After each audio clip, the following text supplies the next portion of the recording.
In the ancient myths of Greece, few heroes are as famous as Hercules, the son of Zeus, blessed with unimaginable strength, yet cursed with a tragic destiny.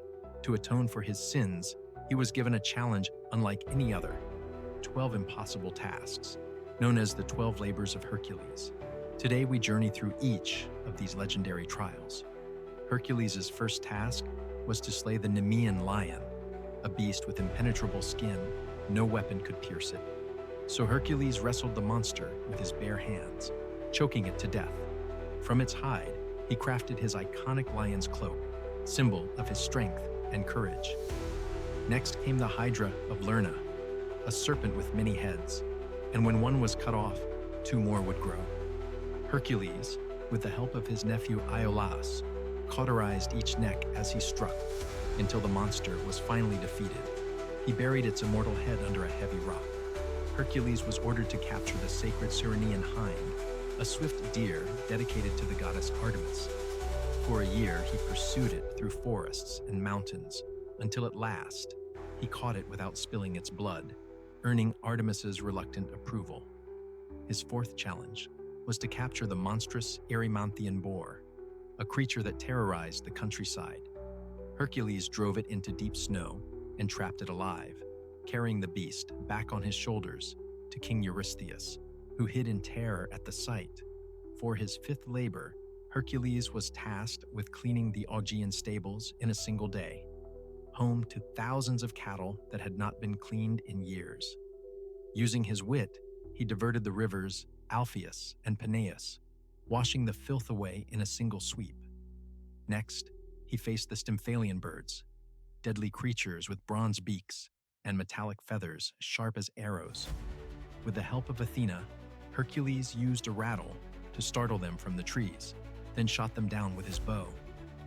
Hercules sailed to Crete to capture the wild bull that once fathered the Minotaur.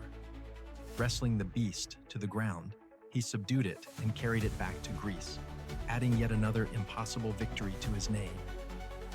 The 8th labor brought him to Thrace, where King Diomedes owned man-eating horses. Hercules fed their cruel master to his own beasts, taming them at last. He then brought the mares back, their savage hunger broken. For his 9th task, Hercules sought the golden belt of Hippolyta, queen of the Amazons. At first she welcomed him, willing to give the gift freely. But Hera, ever jealous, spread lies among the Amazons, and a great battle erupted. Hercules fought fiercely, claiming the belt in the end. Hercules then journeyed to the far edge of the world, to the island of Erythea. There he faced Guarion, a giant with 3 bodies. Slaying him with a single arrow dipped in Hydra's venom, Hercules drove the red cattle across land and sea back to Greece. The penultimate challenge was to fetch the golden apples of the Hesperides, guarded by a 100-headed dragon and belonging to the gods themselves. After many adventures, Hercules sought the aid of Atlas, the titan who held the sky. Atlas agreed to retrieve the apples if Hercules bore the heavens in his place. Cleverly, Hercules tricked him into taking the burden back, escaping with the golden fruit. At last, Hercules was commanded to face death itself. He descended into the underworld to bring back Cerberus, the 3-headed hound of Hades. With strength unmatched, he wrestled the beast into submission, but without harming it, for Hades demanded it be returned unharmed. Hercules emerged from the underworld victorious, proving that even death could not conquer him. Thus, the 12 labors were complete. Each trial tested not only Hercules' strength, but also his endurance, his wit, and his will.